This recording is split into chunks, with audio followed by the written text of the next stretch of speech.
سلامونه د کندوز رادیو درنو اوریدونکو ستړي مشه دا وخت مو بخیر په ماړم د کندوز رادیو څخه د دې سات تازه او مهم وروستي خبرونه ته نن شنبه د لیندې یا د قوس د میاشتې درېمه د 2023 میلادي کال د نومبر د میاشتې 23 منېټې سره سمون لري. روانه خبرې غړي درته زه سر احمد سایل وړاندې کوم، خو په سر کې هم د څو مهمو خبرونو سره ټکی.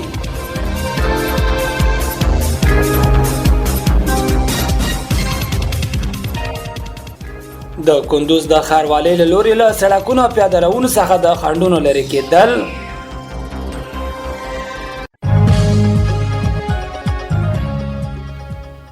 د کندوز امام صاحب ولسوالۍ کې اتیا تن ورزشکارانو ترمنځ د کیک بوکسینګ سیالۍ،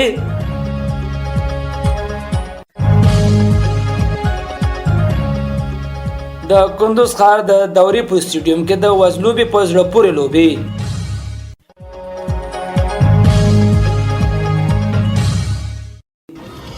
او په ترکیه کې د پولیسو له لوري د 950 تنه افغانانو نیول کېدل.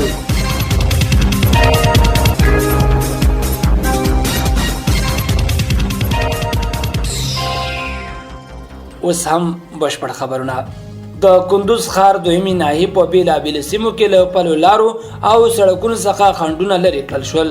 د کندوز ښاروالۍ ریاست مسؤلین وایي چې د بشپړ ښاري نظم ته د رسیدو په موخه د ښاري نظم او پراختیا کمیسیون غړي د یاد ناحیې اړوند د دورې لاندې بازار او عمومي څلورلارې له ښاري بې نظمیو پاک کړل. د مسؤلانو لوري په دې کار کې د هټیو مخې ته ناقانونه رغونو او د پلو لارو او سړکونو د غصب پیښو ته هم رسیدنه وشوه. د ښاروالۍ ریاست فعالیت کوونکو او اصنافو ته سپارښتنه وکړه چې په بېلابېلو پلمو د ښاري بې نظمۍ او د لارې بندېدل لامل ونه ګرځي، ځکه سړکونه او پلې لارې عامه ملکیتونه دي چې په ټولو ښاریانو پورې اړه لري.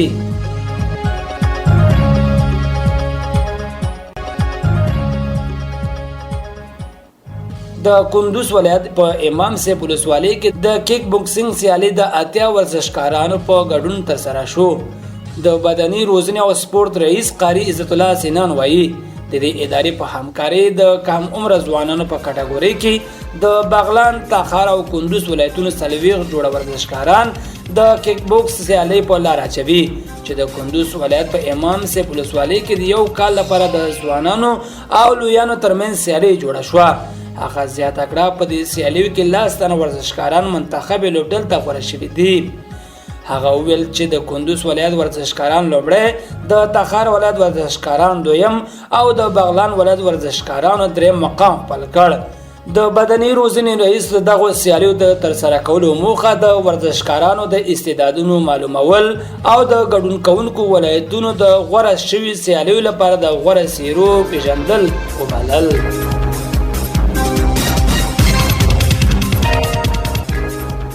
د کندوز ښار د دوري په سټیډیوم کې د وزلوبې زړه پورې لوبې ترسره شوې. د کندوز ښار د بزکشۍ په لوبغالي کې لسګونه چپاندازانو ترمنځ د وزلوبې سیالۍ ترسره شو. د کندوز ولایت د بدني روزنې او ورزش ریاست اړوند د وزلوبې ملي فدراسیون چارواکي وایي چې دغه سیالۍ پرون د جمعې د لمانځه وروسته ترسره شو چې په هغه کې سلګونو تنو نندارچیانو ګډون کړی و. چارواکي وایي د یاد ورته لوبو موخه په مرکز ولسوالیو کې د چپاندازانو چمتووالی د راتلونکي ملي لوبو ته په ټاګه شوي دي.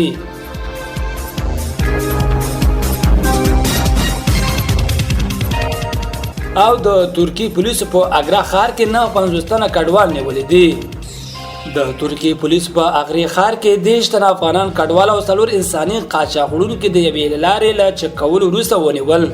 دغه راز پولیسو په دغه ښار کې له یو وران شوي کور څخه د 9 افغان کډوالو او یو پاکستاني مهاجر د نیولو خبر ورکړی دی. د پنجشنبې په ورځ ترکي رسنیو د اګري ښار په 2 سیمو کې د 950 افغان کډوالو او یو پاکستاني کډوال د نیولو خبر ورکړی دی. له نیول کېدو وروسته پناه غوښتونکو د بهرني اتباعو لپاره د اخراج مرکزونو ته لیږدول شوي. په وروستیو میاشتو کې په ترکیه کې د کډوالو په ځانګړې توګه د افغان کډوالو د پیژندنې او اخراج لړۍ چټکه شوې ده. په دې وروستیو کې د ترکي کورنیو چارو وزیر اعلان وکړ چې هیواد په بیلابېلو سیمو کې د ګډو عملیاتو په ترڅ کې له 1600 څخه زیات کډوال د استوګنې له اسنادونو پرته نیولې دي. درنو اوریدونکو په خبري غړي کې راټول شي مطالب هم دومره ول تر بلې خبري غړي لوی عمل شه.